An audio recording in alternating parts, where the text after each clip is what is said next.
Welcome to the As of Yet Unnamed Hockey Fantasy Podcast Weekend Review live with official Yahoo test. And also welcome, Jacob. How you going? Yeah, not too bad. It's nice to be back for another week of the aforementionedly named podcast.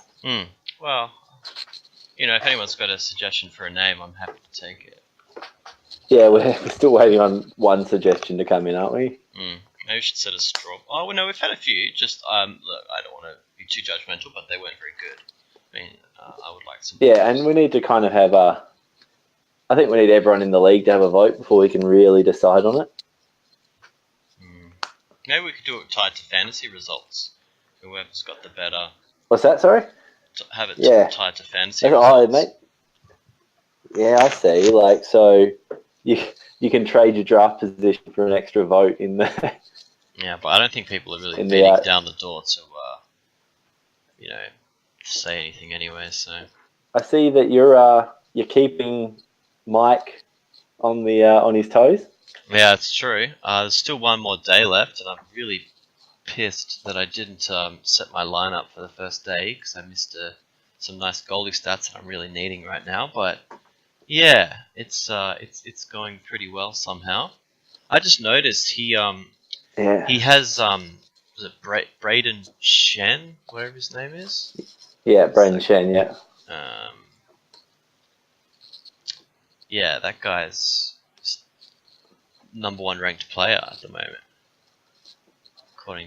He's dropped. He was one this morning. It's now on who one is. But anyway, he was the list. He was the number one this morning. Yeah, he's having a cracker of a season. He was one of those players. I had him a couple of years ago, and he kind of picks up points for every stat. But this year, since he's moved to the Blues, he's really having a cracker of a year. Well, you did pick the Blues as one of those teams that you'd want to be stealing from if you want to get some good fantasy points. Yeah, that's it. I think they're one of the few teams that they're going to win a lot more games than they lose. That's interesting. He's been overtaken by Alex Ovechkin, which is no big surprise. Unfortunately, that was in that. I don't know if you remember when we were looking at all the flags on that website, how all the flags were all totally messed up. Unfortunately, that was in that podcast where the sound was crap, but so no one got that bit. But that was pretty funny. I can't remember what site that was on. That was one of those other fantasy ones. hockey-reference.com. So one thing I've noticed is you've been having a little bit of a rough trot lately. I have. So I thought something that might be interesting to do would be have a bit more of an in-depth look at your team and sort of look at how we can, you can use the stats that the back-end stats that Yahoo produces to kind of look where you need to improve your team and stuff. Okay. Use you as a bit of a case study. I have tried to do that, by the way. I just suck. Yeah, but it's a good bit of practice for everyone in the league, and we can and so it's not collusion. If anyone else wants to come on the podcast, we're happy to go through your team as well. We'll do it live on air as well, so there's no backdoor dealings. But the whole reason I set this podcast up was to have backdoor dealings. Why am I? Of course, we're still going to have backdoor dealings. Why am I wasting my time? Where we just tell people, that's a given. Okay. Surely they know that. I'll just make a note to me to edit this out of the podcast then. Yeah, okay. I'll check the timestamp now. Okay. Anyway, where should we start? All right. So the place that I always like to start is looking at the team. So if you navigate your way to your team page, which is more difficult for me because it's not my team. Yes, but bring it up. One thing, there's a few different ways to sort of analyze your team. I look at the players that are seasoned players, and then there's players that you kind of use for picking up points right now. So if we look at your team, someone like like Wayne Simmons was your keeper. Mm. You kind of you put a bit more weight if he hasn't been performing in the last week or 2 weeks or whatever, And he because was doing quite crap for a while as well, I might add. Yeah, and he was. But that's the kind of guy that you look at, you're like, all right, I kept him for a reason. He's a known performer. Yeah.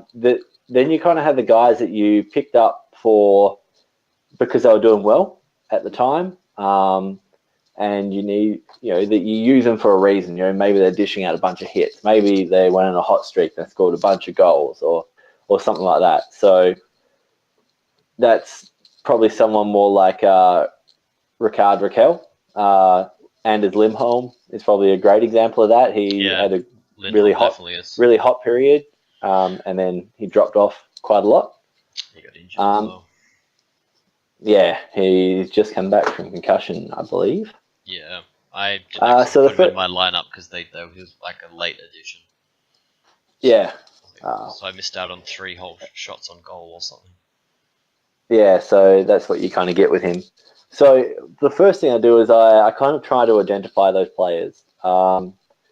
And I look at the season stats and I go, kind of check out how they're going. So Jamie Benn would be another one of those players that I would definitely categorize as, he's a season player. You keep him the whole time, and at the end of the season, you kind of go, all right, do I keep him, put him on as a keeper? Once I've identified those guys, you kind of look and see if you want to keep them or you want to trade them. They're the guys that don't want to drop, Yeah, of course. So, if you look at Wayne Simmons, he's got not too bad stats. He's probably underperforming a bit from when you'd expect. If you look at his current compared to his preseason rankings, he was preseason ranked 41. He's currently ranked 62. Yeah, he hasn't really done that much. He had a massive, basically pointless streak, and I'm seeing here now 1, 2, 3, 4, 5, 6. He's lost 6 games in a row. Yeah. So that's never going to help. Oh, even more. That's right. So I guess you kind of look at a guy like Wayne Simmons. You're like, well, 10 goals, 9 assists, and 7 power play points. He's still pretty tidy up front, but his peripheral stats are pretty good. 55 hits, 22 blocks, and 73 shots on goals. Like, that's up there, sort of. It's a little bit lower than. It's around about PK Subban. Like, who I've also got. Yeah, that's right. I'm comparing him team to team. So you kind of go, well, that's, they're both guys that are about that level, but of course Subban's a defender, so you expect a little bit less production-wise and a little bit more of the back-end stats for him. Yeah. So I guess that's Wayne Simmons is probably a good example of a guy I'd probably go, all right, here's someone that you could trade to get, a couple of pieces potentially to maybe move to, to find those holes, fill them up with, those stats that you're not quite achieving very well. Which, from what we've talked about before and looking at your players that, like, looking at the numbers they're producing, I would say goals would be one of those areas. Yeah, also I consistently lose face-offs as well, I've noticed. I don't think I've won face-offs. Where's that? Is that where? How can you see all that? It's in team stats. Yeah, so if you go to the league and then team stats, which is the second from top, you can kind of have a look and we can see that you are 2-7-0 down. Yeah, face-offs 2-7-0. It's not a great stat. I've got that for assists as well. I thought it was a good assist team. And I mean, these you can't use this kind of as the be all and end all. So you go like goals is 3, 3, and 3. So you're like middle of the road for that one. You're 50%. Assists you need to pick up a bit more. Power play points, games winning goals. So all those primary things you need to pick up a bit more, and then face-offs and blocks as well, which is one of those ones that they're hard to come by sometimes. Although I just want to point out, we talked the other week about game-winning goals. That's all what we wanted is game-winning goals. And did you look at the results for us in respect to game-winning goals? Yeah. This is our game from last week. Yeah. Yeah, when what did we get, 2 each or something in the end? I got 3. So you got 3. So yeah. I've been getting 0 for so many weeks in a row, and I've only got 3. That's got a couple. So that was my goalie's just got spanked. I got a shutout that week as well, which was the other thing that we asked for. Mm-hmm. Yeah, well, I think we asked for one or the other. Goals. I think we asked for one or the other. And now my goalie's got spanked last week. Yeah, last week I don't think I did very well, but you got Matt Murray back, which is a big pickup. Fucking finally. And he had a good game today. Unfortunately, he only faced like 17 shots, but still let in 2, so his save percentage is absolutely terrible. But that's 17 shots, man. Who'd they play? Coyotes. Oh, yeah. It was a really good game, actually. Coyotes came back. Josh Cousins scored this sweet goal close in, right, I think like 10 seconds before end of second period. So let's see. Spoilers. Nice, I have to have a look at that one. So it was quite good. And Pens had a shorthand goal as well out of nowhere, which is pretty sick. And Max Domi, he's like pretty much their star player. He got I think he got done for slashing, and then once the penalty had finished, he probably wasn't on the ice, not even 10 seconds or something like that. Yeah. And then he knocked it out of bounds. So then he got a penalty again, straight back to the box. Delay game. Yeah. Yeah, that's always good. So what's the rule with that? Is it just if they're not shooting a goal and it goes over? No, so the delay game is if it clears the tall glass, so not over the bench, but anywhere else, without touching or deflecting off anything, while you're in your defensive zone. Yeah. So the penalty was originally brought in for guys who were on the penalty kill or like being hemmed into their own zone, and they would flick it over the glass deliberately to get a break and get a change. So they made it a penalty. It's not a rule that I love. I don't think it's a great rule. I think that there should be some aspect, like some element of, you have to do it deliberately. Sometimes, it's just you flick it, you're not really sure where it's going and goes over the glass. I think this is a bit of a weird bounce on the ice because he was trying to clear it, but I think it was a bit of a bounce and it kind of rolled up the stick. So when he tried to pass it, it just kind of flipped right up in the air. I know I don't really remember. He's got a bit of. It was funny. I just remember that. Bit of a hook in his shot. Does he? Saw a good one. Could not tell you who it was, but they're in the penalty box. They jumped out of the penalty box, and as they were jumping out of the penalty box, someone was skating straight past them, and they just dropped the shoulder into whoever it was, and like instantly, as soon as they touched the ice, were done for interference. Yeah. So it was essentially a 4-minute penalty because there was no time between stepping on the ice and getting the next penalty. So the second type of player I look at, like I was saying, is the guy that's there to do a job. This is the guy that you pick up off the free agent or the waiver wire because they've gone on a hot streak and they've scored a bunch of goals recently, or they've scored they've got a bunch of hits and you needed hits to pick up because you're losing it every single week.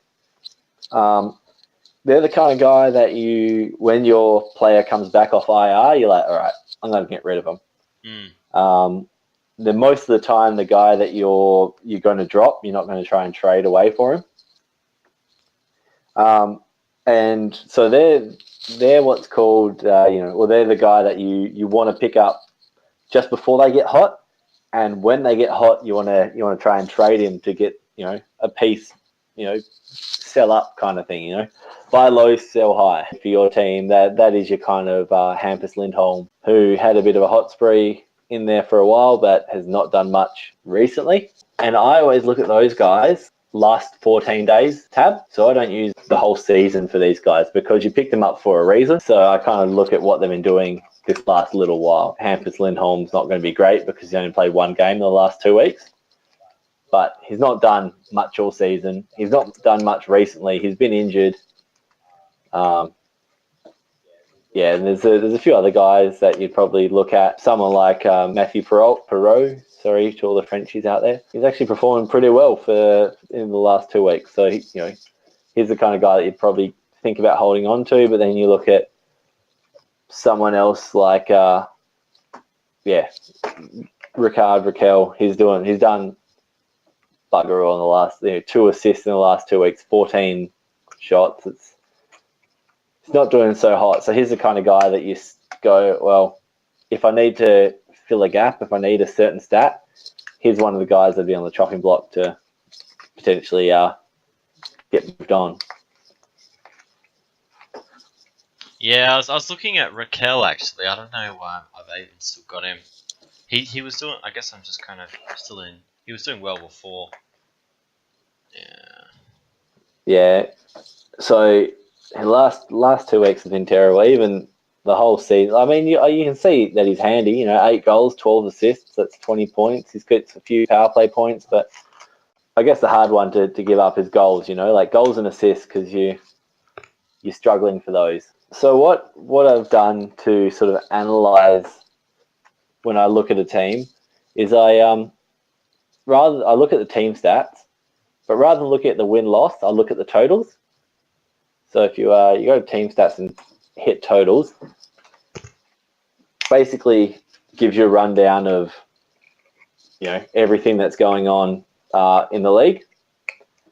And so we sort of had a look at you and said, all right, you need to sort of work on your blocks. You're sitting 4th in blocks. That's actually not too bad. Like you're only 30 blocks behind. That's over 10 weeks, only 3 blocks a week that you're different to only God forgives. Yeah, so my hits and blocks have been pretty good, I think, actually. It's my face-offs, power play points, goals. Face-offs, sorry, that's the one. Face-offs have been terrible. Yeah, so face-offs, you're sitting 3rd from bottom. Yeah. If you look at between you and even middle of the table, what's that?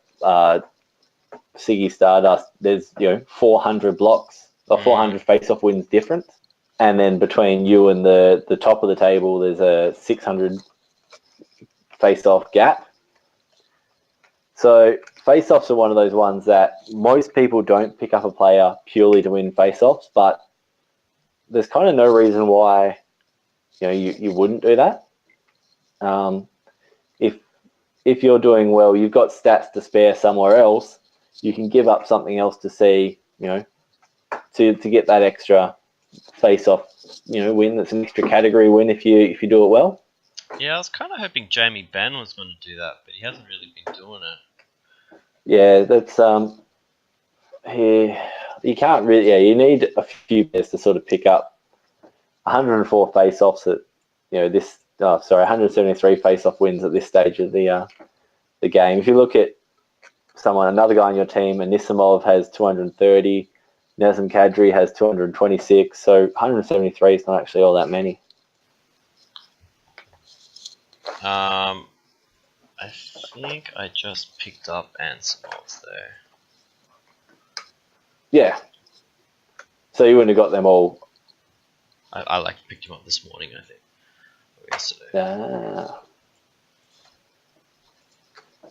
I guess that's another pretty cool little tip that I like to do is watch that transactions page. So today there's been a whole whack of people picking up and dropping players. So we've had 1, 2, 3, 4, 5, 6, 7, 8, 9, 10 transactions today. you know, they're players that were on people's team. They're now gone to waivers. We don't have a lot of waiver claims, so it's the kind of thing that if you see someone, you're like, yeah, their stats are looking pretty good. They're you know, it might be worth putting a little flurry on there and try and pick up someone off the waiver wire as well. I It noticed just that means that Mike it's going picked up Jordan Stahl, who I had dropped not that long ago. So yeah, he's a nice. I've had him in and out of my team, but I don't know. He's all right, I guess. yeah, Gets a yeah. lot of face-offs, I guess.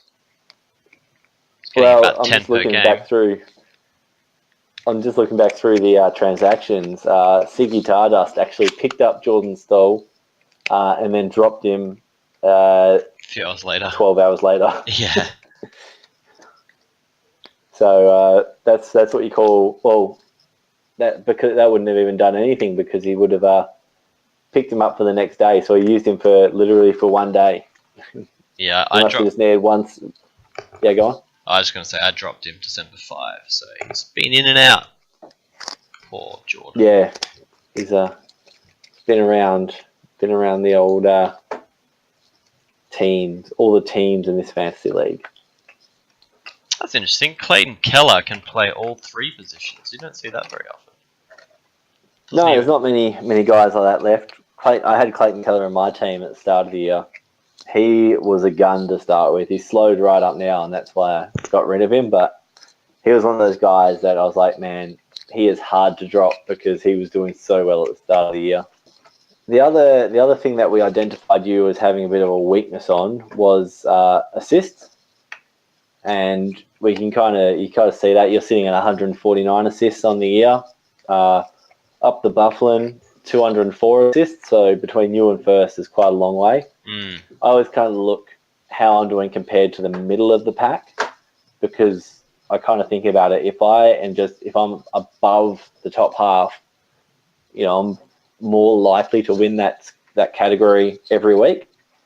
So I kind of think if I'm sitting third or fourth in every category, there's a chance I'll win it every week. But if I'm sitting first in a couple of categories, but that's sacrificing other ones, you know, you kind of I like to balance out my team a bit more, so there's a chance that I'm going to win any category any given week. So I like to push for about third or fourth for every stat, which I'm not doing at the moment. Just looking for some Joe Thornton. I'm surprised he's available. I think of Joe Burns, I guess. Jumbo Joe.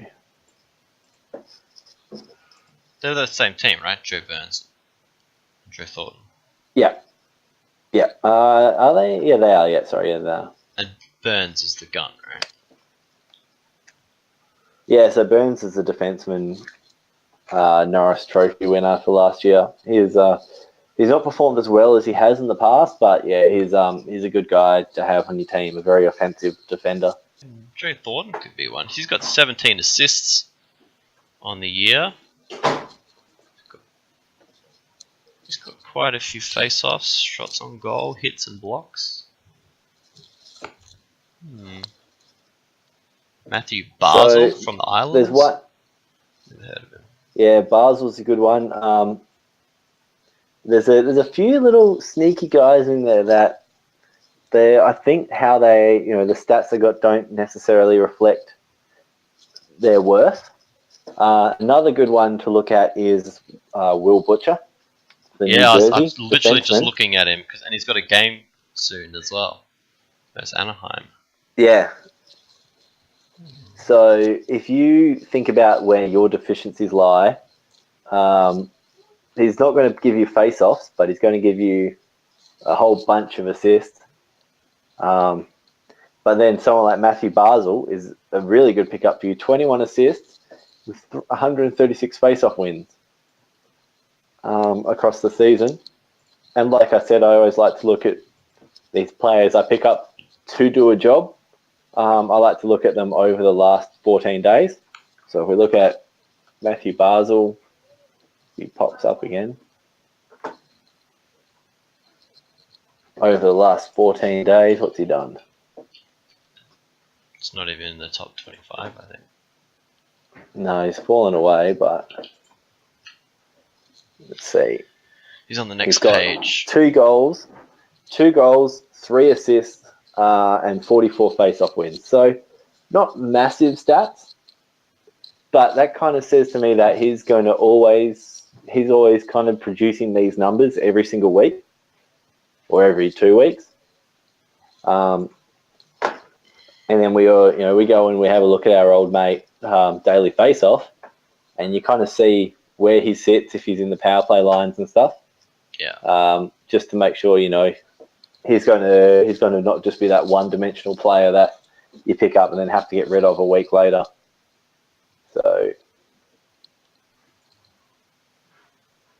Derek Ryan.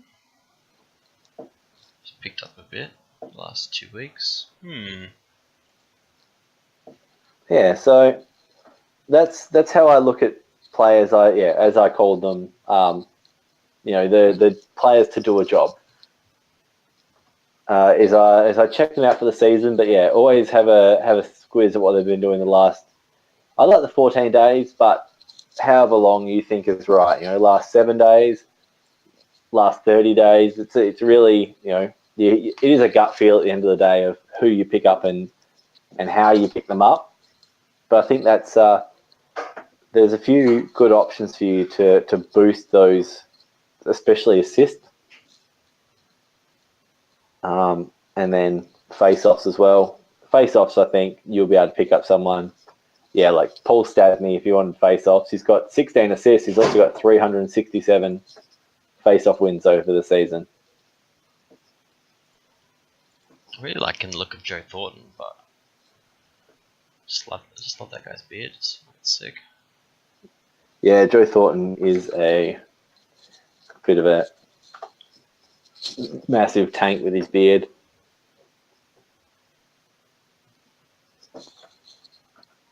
I kind of like the look of stats here. I feel like I already had him on my team. Could be wrong though. Yeah, you might have picked him up at some point. I know might have been last year because I know he got injured for a big chunk of last year.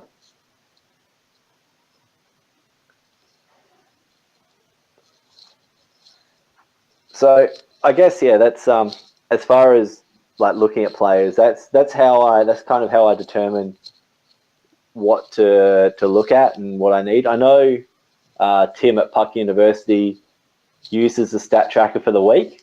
So at the end towards the end of the week, and we can do that now because it's getting towards the end of the week. He looks up the league stats. Yeah.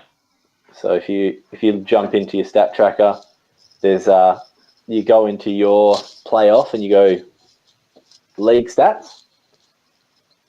You can kind of look at where you're sitting for the week, and it ranks everyone for the week. It tells you. So, Rusty's trombone will be winning for goals and assists this week. Jeez, he's having a good week. Puck University has power play points. Rusty's trombone again with game-winning goals. Man, there you go. He's winning 12-1. He's having a killer week. Who's he playing? He's playing Brian's best team. Fair enough. Shots on goals with Siggy Tardust. I've got face-off wins. Only God forgive hits. And you've got you're leading for blocks. Yeah, it's the blocks and hits and normally then good categories to me. Yeah, and man, goalies. I had 7 goalies games played this week and only 1 win. Yeah. I've only had 1 win myself. You've had the least games played by goalies as well, though. You've only had 3. And I guess what you can look at there is how your team is tracking in all the stats. So you can kind of see, how you jump up and down. And, if I look at this, I go, all right, goals, I'm doing okay. Assists, I'm mid-table. Power play points, I'm mid-table. Game-winning goals, I'm pretty good. Shots, I'm pretty good. Face-off wins. So if anything, I need assists and power play points. And it's a pretty quick visual way just to run through and go, all right, these are the things that I need to pick up, over each week. And that's what those to do a job players are really in your team for, isn't it? Pretty much. I think this has to link back to an old tip, an old fantasy hockey tip of don't get too attached to players. It's so hard. Every player. That's so cool. Oh, yeah, it is hard, especially when you pick up a player and you pick them up a bit on a whim and they do really well for your team for a while. Mm. To drop someone, you're like, oh man, like this guy was really good. He's potentially going to be really good again. Like he's got it in him, and then he just doesn't come good, and you've carried him for a few weeks until eventually you drop him. Sometimes you got to realize like you picked him up on a whim, you can kind of drop him just as quickly. Never. And odds are you'll get another chance to pick him up again if you keep an eye on him and you see that turn of form. Mm. Yeah, I don't know if I'm attached to specific players so much, but I really like some teams, so I really want to pick up guys from certain teams. I think that's my problem. But yeah. Yeah, teams are an interesting one because some teams are really good to pick up from. Some teams, there's like one player who's worth picking up and no one else does much. Mm. In terms of fantasy. Yeah, so teams are a hard one to judge. Yeah, in terms of fantasy, yeah. They're a hard one to judge by sometimes. And then there's, sometimes choosing by teams, it means that you're going to miss out on a bunch of games for the week. You're just not going to play as many games. All right, well, I ended up adding Paul Statsny, so we'll see how he goes. There we go. We've helped out a bit. I got rid of Raquel. Fucking idiot. I don't know why I kept him for so long. Yeah, and that's the thing. Like when you get rid of him, you pick someone else up. You're like, damn! Like I should have done this weeks ago, and I would have won the last two or three games. But that's what you learn playing fantasy hockey is you got to sometimes be a bit ruthless with the guys. You give them the chance, and if they're not doing their job, especially these players that you pick them up to do a job, if they're not doing it, get them out of there.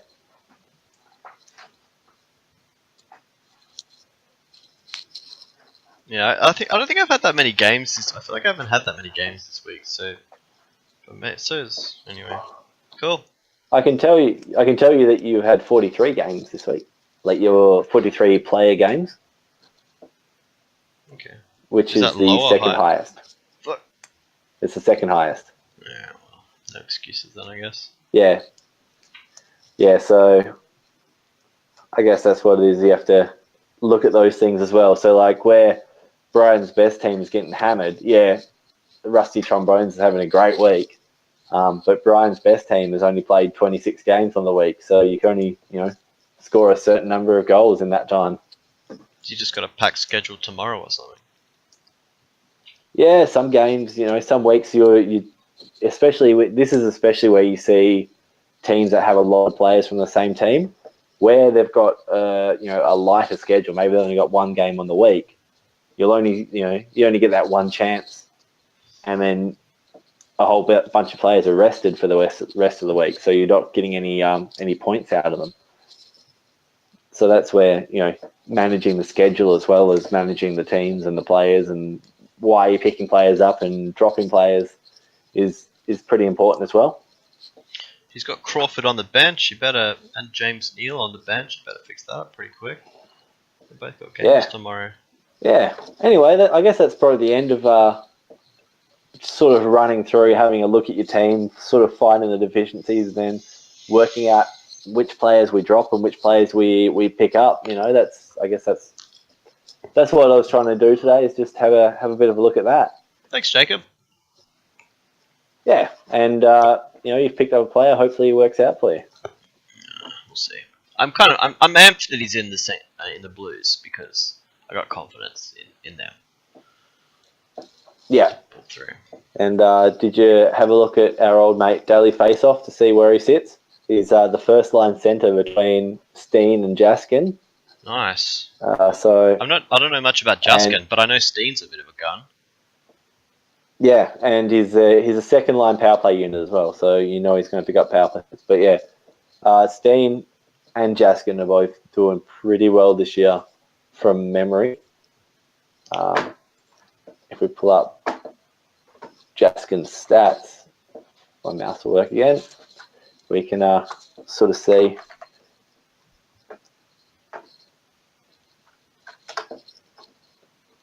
Is there any reason why Tarasenko's on the second line? Like, is there any difference between being on the first line and the second line? Like, is there some kind of strategy there? Or? Yeah, a lot of the time, guys play with just guys that they play better with.